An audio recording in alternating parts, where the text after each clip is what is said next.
So guess what? The Working Family Party endorsed. So they're out of New York. They endorsed Elizabeth Warren for president, and that's kind of a big deal. I don't know if you know what the Working Families Party is, uh, but they're supposed to be the Working Families Party. That's the whole point. um, and they went for someone who doesn't claim to represent working families. And here's what they said in their endorsement that I just showed you. So here, that's their official endorsement. Here's what they said. They say, we're lucky to have two strong progressive candidates leading in this race. Senator Warren and Senator Sanders have both shaped the ideological terrain on which this campaign is being waged.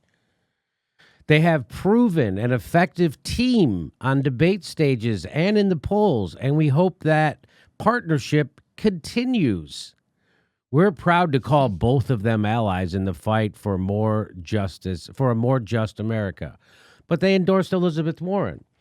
And so there's a lot of outrage. This Nation article addressed some of it. And the headline in this Nation article is The Jacobin, which is another magazine, the Jacobin outrage about the Working Family Party's Elizabeth Warren endorsement is foolish and unjustified. And that's in the Nation. Nobody owns the working class or the warrant of history. That's by Jeffrey C. Isaac in the Nation. And here's just a little bit from his piece. Some on the left, including the editors of Jacobin, apparently think otherwise. The Working Family Party's endorsement quickly brought forth a declaration co-authored by chief editor Bhaskar Sankara that the Working Families Party has written itself out of history.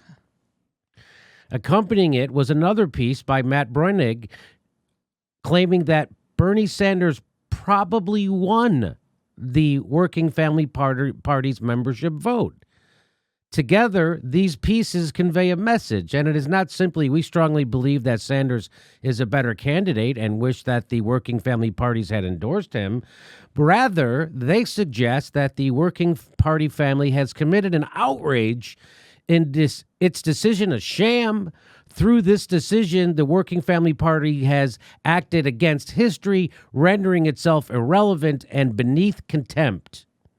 So this is the guy in the Nation, and he's summarizing what the outrage on the left is over this from people in Jacobin. And he says, he admits she does not speak the language of class struggle, nor claim to represent the working class. So this is the guy who's defending the Working Family Party's decision to endorse Warren, and even he's admitting she doesn't speak the language of class struggle, nor claim to represent the working class, but she is a strong advocate of the concerns of working people, as shown very clearly by her Washington Square speech. Is it really so hard to imagine that many individuals, activists, and leaders of the Working Family Party might be attracted to her candidacy? No, it's not, except if there was a better one who actually does speak the language of class struggle and does claim to represent the working class, then it's suspect.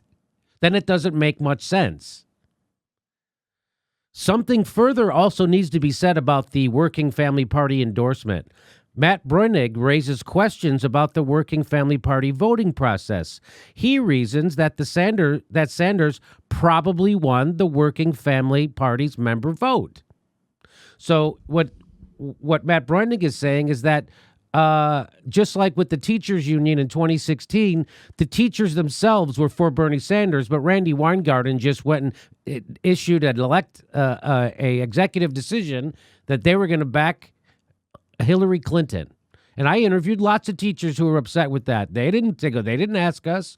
And so seems like it's a similar situation happening here, that the leadership at the Working Family Parties wanted to endorse Elizabeth Warren, but the membership actually wanted to endorse Bernie Sanders. And that's what Matt Bruenig's point is. Watch the guy who's defending the Working Family Party in the Nation. Watch the mental gymnastics. Watch this.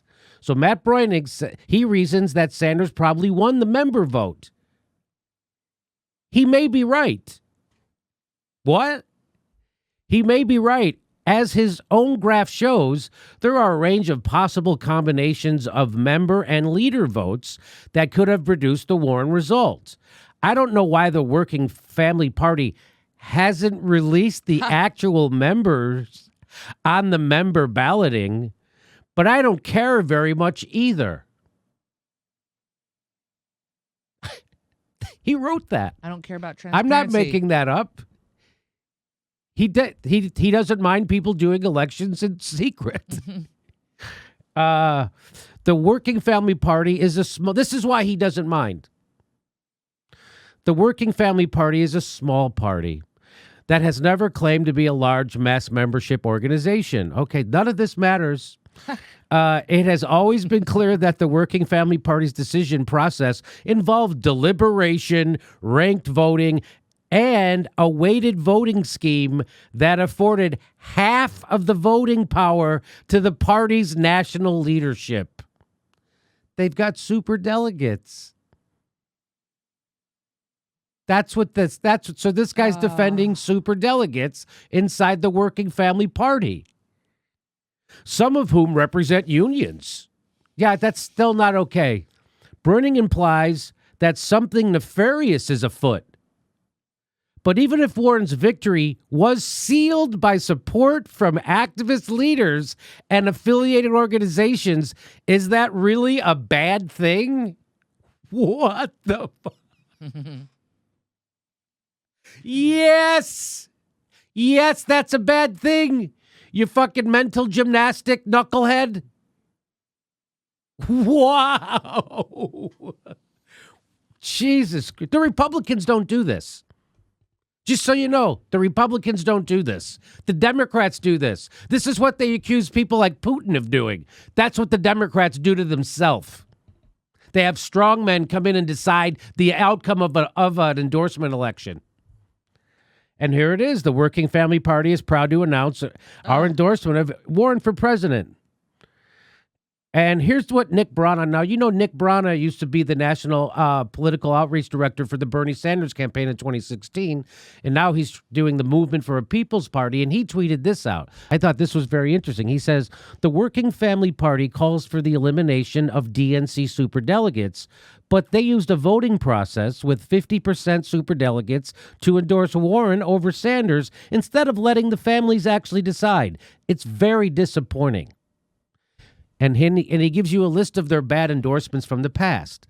In 2014, they endorsed Cuomo over Teach Out. In 2018, Working Family Party endorsed, you ready for this? They endorsed Crowley over AOC. That was just in 2018. And then now they're endorsing Warren over Sanders. So Jim Earle says you supported Crowley. You're no longer credible. The Humanist Report says the Working Party also endorsed Joe Crowley over AOC. They're a joke. For an organization that seemed committed to single payer to endorse the candidate that waffled on it so much is perplexing, to say the least.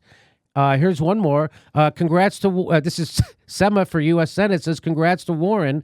I hope you eventually come around to fully support Medicare for all, ending the war economy and breaking up Wall Street, just like you came around to becoming a Democrat. We just don't have time to capitulate to capitalism. Here's pathetic. Bernie is offering bolder and more progressive ideas. Warren meets him just about halfway on every major policy that matters to working families, like health care, canceling medical debt, canceling student debt, education, the environment, etc. A shame. And here's what Bernie Sanders tweeted out. General Motors made $11 billion last year. Their CEO was paid $22 million, nearly 300 times as much as their median worker. Their workers who make GM's success possible deserve health care and good wages. I know which side I'm on. And, well, here's Elizabeth Warren. When Wells Fargo replaced John Stumpf with Tim Sloan, another senior Wells Fargo executive, during the fake account scandal, I told him to his face that he should be fired. How about you recommend prosecution? So right now we have a special guest to help talk about this with us and make sense of it. It's Pramila Malik. She's a friend of the show, and she's an environmental activist. She's chair of the Protect Orange County founder of Principled Progressives and a candidate for New York State Senate. She's here to talk to us about working family. How are you, Pramila? Thanks for being here. Great. Thank you for having me again, Jimmy. It's good to talk to you. Now, when you ran for the New York Senate, you were endorsed by the Working Family Party once, but then you weren't the second time, correct? Right, right. So there are a lot of parallels to what happened to Bernie. And, I have to say that the Bernie campaign has been really gracious. And let's face it, who needs Mo Mitchell when you've got Killer Mike and Cardi B? But and the last thing I want to do is give this progressive organization more attention and publicity than they deserve. But when a self-proclaimed labor organization rejects the candidate with the strongest labor record, some questions need to be asked and answered. Yeah. So what do you think? What do you make of this?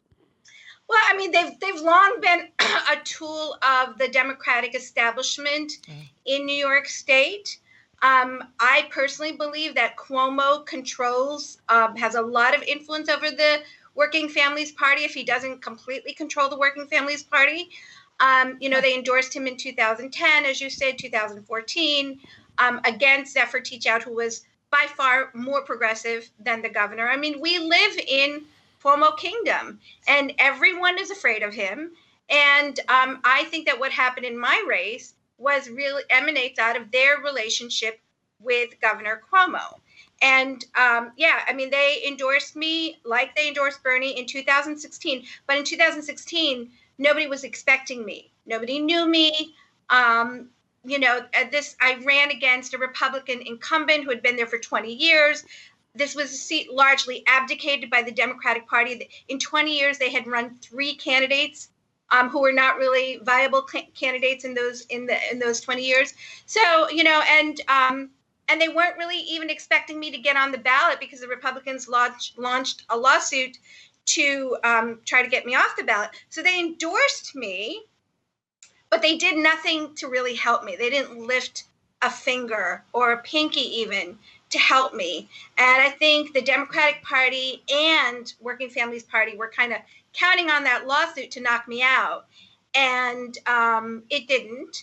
But I ended up only having a 3-week campaign. But I did end up getting 43% of the vote with no money and a 3-week campaign, which was a huge indicator that I had a good chance of winning if I ran again.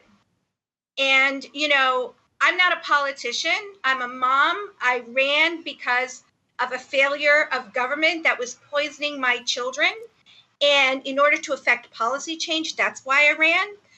So, of course, that issue was still a problem in 2018. So I felt compelled to run again. But what I didn't realize is that they were preparing for me and they had planned to primary me in 2018.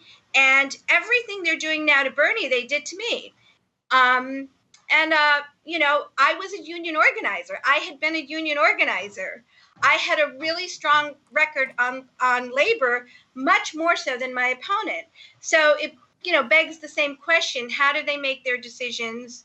Where is the transparency? Is this a bottom-up organization, or is it really a top-down organization? If you look at their funding, you look at their political relationships, they're very much a top-down organization that my friend Bill Houston calls a kind of progressive herding organization to steer progressives and manage progressives. Yes. That's what I think.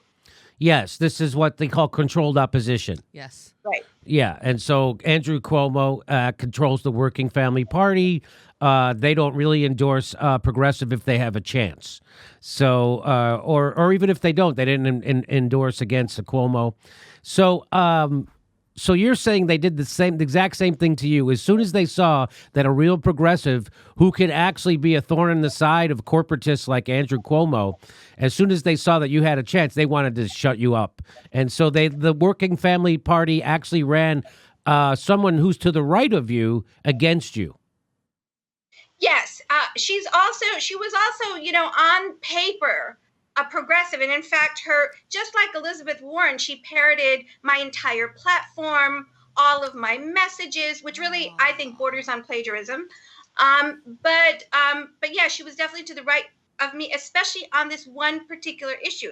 I was fighting, as you can see by this shirt, a huge fossil fuel company, one of the largest in the country, that had a lot at stake in New York State, and that endorsement and working families' attempt to thumb the scale against me only served. I mean, that the greatest beneficiary of that thumbing of the scale was this power plant company, which you know, which New York State, every single politician in New York State is zip silent about it, despite their proclamations of climate leadership, despite the fact that the company was embroiled in one of the biggest corruption scandals in the state's history. Every single politician in New York State is silent about it. And that's what they affected by meddling in my race. They affected my ability in a meaningful and substantive way to protect my community and defeat that power plant company. And so I think most people now who are actual progressives see through the Working Family Party, right? Do you agree with that? Yeah, I mean, that's the upside of this whole thing. And, I hope but I'm opposed to the endorsement process in general. I believe it's a tool of the establishment. Yeah. I mean, my opponent ended up having like 50 endorsements in a little state Senate race for a seat they had never cared about for 20 years. She, went into the primary with 50 ridiculous endorsements. And I didn't play that game. I said right from the beginning, these are all products of backdoor deals. That it's part of it's the legal way of rigging the election and actually making our election selection processes. So I'm really opposed to endorsements in general. I think there are other groups may end up following, working families. I'm really concerned about it. I'm concerned about the efforts they're taking to thumb the scale against Bernie. I also have to tell you one more thing. When they endorsed against me, or when they, endorsed my opponent, I contacted Bertha Lewis, who is the founder of the Working Families Party, to ask her what on earth is going on. I've been a union organizer, and if they were really as progressive as they claim, they would have just stayed out of the primary. If they really believe that we have two progressives, as with Warren and Sanders, they could easily just stay out of the primary. Why do they feel compelled to thumb the scale? She told me, she asked me about my race. She said, you'd have to be an axe murderer for them to have endorsed you in 2016. And not in 2018. And I can assure you, I'm a lot of things, but I'm not an axe murderer. Okay. Well, I appreciate you sharing your story. Again, the Working Family Party is a sham. They're a joke. And now the jig is up. Everybody sees through them. They're just a tool of the corporatist Andrew Cuomo, and they're to be ignored. They're more than ignore them. It's a lesson that we have to learn to watch out for all of these organizations, progressive groups, and be really cautious. There's a lot of ways that they can control and make these backdoor deals and control these institutions and organizations, whether they're environmental groups or labor rights groups or any type of advocacy group. We have to focus solely on the record. Forget about the record, the rhetoric. Rhetoric. Forget about the endorsements. Focus only on the candidate's record. I'm with you. If we did that, Bernie's got a record that goes back to the 60s of absolutely, and no one can compete with that. That's right. Okay, well, Pramila Malik, thanks for being our guest, and everybody, heads up, Working Family Party is no good. Hey everybody, we're doing a live show every Sunday in October in Hollywood, California at the Sycamore Tavern. Go to jimmydorecomedy.com for a link for tickets and become a patron. We give you hours of bonus material every month. Become a premium member. Go to jimmydorecomedy.com and sign up. Thanks for your support.